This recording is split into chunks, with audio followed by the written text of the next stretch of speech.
है शिक्षा वो सिरनी का दूध है, जो पिएगा वो दहाड़ेगा। लोगों ने इस बात पे अमल किया, लोगों ने शिक्षा लेना शुरू किया, शिक्षित हुए और लोगों ने दहाड़ना शुरू किया। लेकिन जब लोगों ने दहाड़ना शुरू किया गया तो उनकी दहाड़ को दबाया गया।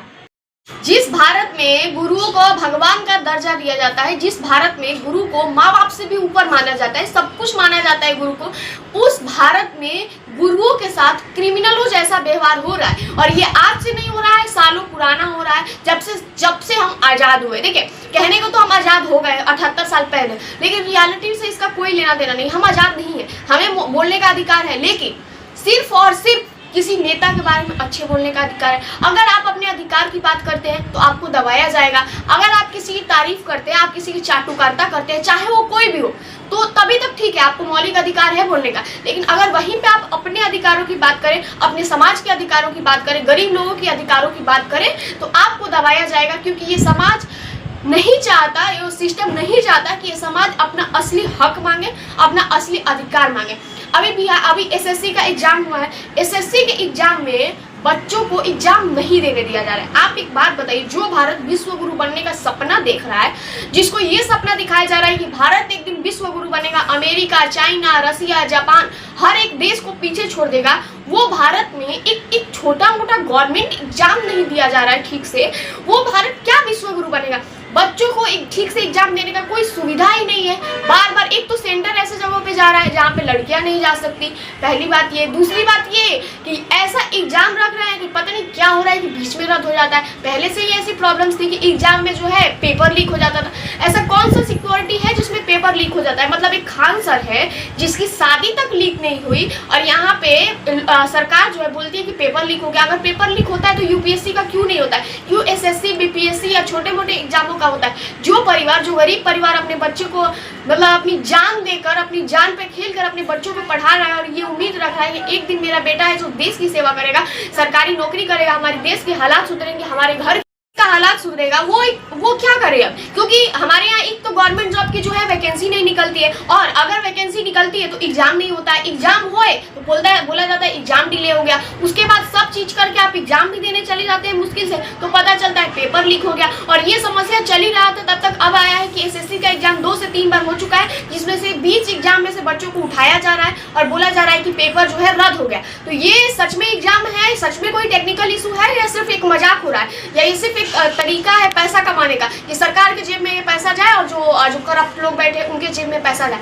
क्योंकि बच्चों का क्या है, वो तो सरकारी नौकरी की उम्मीद में बैठे ही रहेंगे। देखिए, मैं मानती हूँ कि भारत में बहुत ज्यादातर जनसंख्या है और इस चीज को मैं मानती हूँ, सारे लोग सरकारी नौकरी नहीं कर सकते और सारे लोगों को सरकारी नौकरी देने की जरूरत ही नहीं है। क्योंकि जो समझदार लोग हैं वो ऑलरेडी जेबल है, वो बिजनेस में जा रहे हैं, कोई पॉलिटिक्स में जा रहा है, कोई इंजीनियर है, कोई डॉक्टर है, और ऑलरेडी आधा तक लोग जो है वो बढ़ चुके हैं। जो बच्चे लोग हैं उसमें से भी आप ये देखिए कि कौन काबिल है। पहली बात तो कोई खुद से ही नहीं पढ़ पाता है, दूसरी बात उसमें से भी अगर कोई निकल रहा है जो 30% 20% बच रहे, आप उनको तो कम से कम जॉब दीजिए। चलिए ठीक है, आप उनको जॉब नहीं दीजिए, कम से कम उनको एग्जाम तो देने दीजिए। और अगर आप एग्जाम भी नहीं देने देते हैं तो किस बात का ये हमारा देश आजाद हुआ है?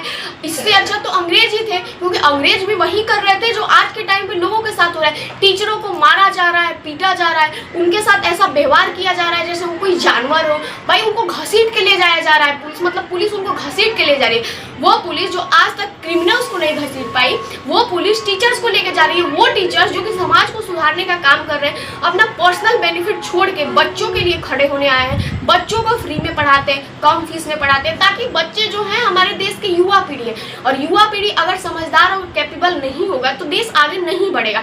तो उन टीचरों को सम्मान ना देने के बजाय आप उनको अपमानित किए जा रहे हैं। वो चाहते तो इस प्रोटेस्ट को रोक देते, आते तो ये प्रोटेस्ट नहीं करते, क्योंकि इससे उनका कोई लेना देना नहीं है। लेकिन क्या है, वो लोग आए, और हमारे भारत में अगर कोई ये चाहता है कि मैं समाज के लिए कुछ अच्छा करूं, मैं अपने देश के लिए कुछ अच्छा करूं, गरीब लोगों के लिए करूं, तो वो ये ख्याल अपने मन से निकाल दे। क्योंकि भारत में अच्छे काम का जो नतीजा है ना, वो बहुत बुरा होता है। अगर आप अच्छाई करना चाहते हैं, उसकी कीमत आप नहीं चुका पाएंगे, जैसे कि अभी के टीचर नहीं चुका पा रहे। अभी कुछ दिन पहले बीपीएससी का एग्जाम हुआ था, उसमें भी प्रोटेस्ट हुआ था, उसमें भी खान सर जैसे मतलब एक नामदार और एक अच्छे टीचर्स को बुलाया गया था पुलिस स्टेशन में। अभी भी आप देखिए नीतू मैम और बहुत सारे टीचर है, संजीव सर, इनको भी घसीट के ले जाया जा रहा है पुलिस स्टेशन में। बच्चे जो है उनकी बचाव करने की कोशिश करें। मैं पूछती हूँ, एक नेता जब नेता बनते हैं तो ये लोगों से प्रॉमिस करते हैं कि हम जब बैठेंगे वहाँ पे कुर्सी पे तो आपकी बातों को सुनेंगे, आपकी दुखों को सुनेंगे, आपके अधिकार आपको देंगे। तो जब वो जाना चाहते हैं, मंत्री जी से बात करना चाहते हैं इस चीज को लेकर, वो कोई दंगा फसाद नहीं कर रहे, तो क्यों उनको बात नहीं किया देना जा रहा है? पुलिस जो है, मैं मानती हूँ कि पुलिस अपने मन से कुछ नहीं कर रही है, वो उनको तो जो ऑर्डर मिला है वही मिल रहा है। और ऑर्डर कौन देगा? मंत्री जी ऑर्डर देंगे। तो मंत्री जी ने ये ऑर्डर दिया ही क्यों कि आप टीचरों को मारिए और आप टीचरों के साथ ऐसा व्यवहार कीजिए? अगर आपको कुछ करना ही था तो आप आराम से भी तो कर सकते हैं। ये करके यही प्रूफ हुआ जा रहा है कि भारत अभी भी आज़ाद नहीं हुआ है, और भारत तब तक आज़ाद नहीं होगा जब तक आम आदमी एकत्रित नहीं होगा अपने अधिकारों के लिए। नहीं तो कल और पीट रहा, कोई और पीट रहा था, आज कोई और पीट रहा है। आर्मी वाले भी पीट ही रहे भाई, अभी कांवड़ यात्रा में आर्मी वाले पीट गए, अभी टीचर्स पीट रहे, पता नहीं किस किस का पीट रहा अभी बाकी है।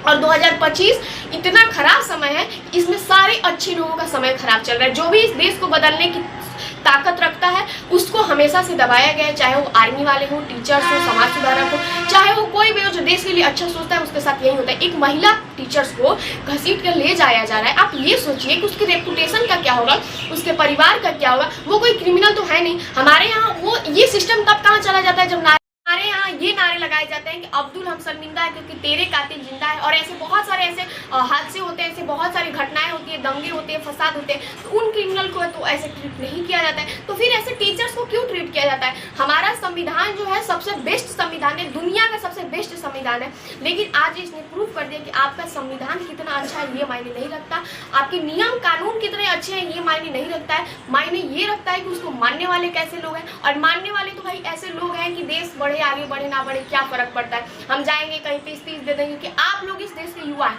आप लोगों को देश को आगे बढ़ाना है। तो जिनको देश को आगे बढ़ाना है उनको आप क्या करें? आप तो उनको खुद ही पीछे ढकेल रहे हैं। आप बोलते हैं कि युवा जो पीढ़ी है वो देश का भविष्य है और आप उन्हीं के भविष्य को बर्बाद करें। एक तो कम संसाधन देते हैं, पढ़ाई पर इतना ज्यादा टैक्स लगाए, चलो वो सब भी छोड़कर अगर इंसान कुछ करने बैठे तो एग्जाम नहीं देने दिया जा रहा है। उसके बाद आप जाति में छाट देंगे कि ये जनरल है, ये SC है, ये OBC है।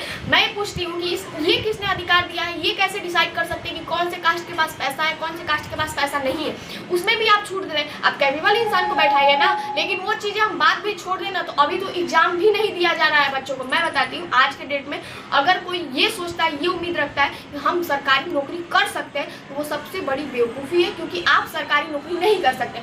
ये जो सरकारी नौकरी है ये उन्हीं के लिए है जिनके पिता के पास जेब में भरा पैसा है, जो अपने बेटे की सरकारी नौकरी के लिए घूस दे सकते हैं। उन्हीं के बच्चे सरकारी नौकरी कर सकते हैं, चाहे चपरासी का हो, SP का हो, इंस्पेक्टर का हो, चाहे जो भी हो। एक गरीब इंसान, एक गरीब किसान अगर ये चाहे कि हम अपने बेटे को मेहनत करके पढ़ा के लिखा के अगर एक काबिल इंसान बना दे तो वो संभव नहीं है, और हमारे इंडिया में कभी संभव नहीं है। और यही हमारा भारत का भविष्य, और इसी भविष्य से बनेगा भारत विश्व गुरु। जो भी अच्छा करता है उसको ऐसे ही ट्रीट किया जाता है क्रिमिनल्स की तरह। चाहे आज से कई साल पहले भगत सिंह के साथ भी यही ट्रीटमेंट किया गया और आज टीचरों के साथ भी यही ट्रीटमेंट किया जा रहा है। सबसे बड़ा बात यह है कि टीचर्स जो समाज को सुधार है उनके लिए ये नहीं होना चाहिए था, और यही सबसे बड़ा रीजन है। आप स्टूडेंट पे लाठियां चार्ज करवा रहे हैं, भाई वो स्टूडेंट है, कोई क्रिमिनल थोड़ी है ना, तो वहाँ पे दंगा फसाद कर रहे हैं, ना ही किसी को मार रहे हैं, ना ही दुकानें तोड़ रहे हैं, ना ही बसों गाड़ी को तोड़ रहे हैं। तो आप उनको प्यार से भी तो समझा सकते हैं। और जब अगर मंत्री जी को नहीं मिला था तो मंत्री जी पहले ही मना कर देते कि हमें आपसे नहीं मिलना है। मैं बोलती हूँ कि कोई भी बड़ा नहीं होता है, जब जनता वोट देती है तब जाके आप उस पोजीशन पे बैठते हैं। तो जनता के सुनने की भी तो आप हिम्मत रखिए, आप ना कीजिए वो बात अलग है, सुनिए तो। और अगर नहीं सुन सकते तो कम से कम उन मासूम बच्चों पे लाठीचार्ज तो नहीं करवाइए। और तो और उन बच्चों पे लाठीचार्ज किया गया, टीचर्स के हाथ टूट गए, किसी का सर फूट गया, बच्चे के हाथ टूट गए, बच्चे जो 17-18 साल के हैं जिनको हमारे संविधान में जेल में नहीं डाला जाता है, ये चीज़ें बोल के कि बच्चे जो है अभी नाबालिग है, अगर इनके ऊपर FIR हुआ तो इनका भविष्य बर्बाद हो जाएगा, उनको सुधरने का मौका दिया जाता है। बड़े से बड़े क्रिमिनल्स को चाहे वो किसी का मर्डर ही क्यों ना कर दे, वो देश में ये लोग एक छोटे से अधिकार जो मांग रहा है उस बच्चे पर लाठीचार्ज करे, उस टीचर्स पर लाठीचार्ज करे। हमारे देश में हमेशा से लोगों के साथ यही हुआ है जो समाज के लिए अच्छा करता है, और यही सबसे बड़ा रीजन है कि लोग भारत को लूटते हैं, भारत को छोड़कर भागते हैं। ठीक है, तो आज का मैं वीडियो यहीं पे समाप्त करती हूँ। आप लोग कमेंट करके बताइएगा मेरा वीडियो कैसा लगा। तब तक के लिए बाय।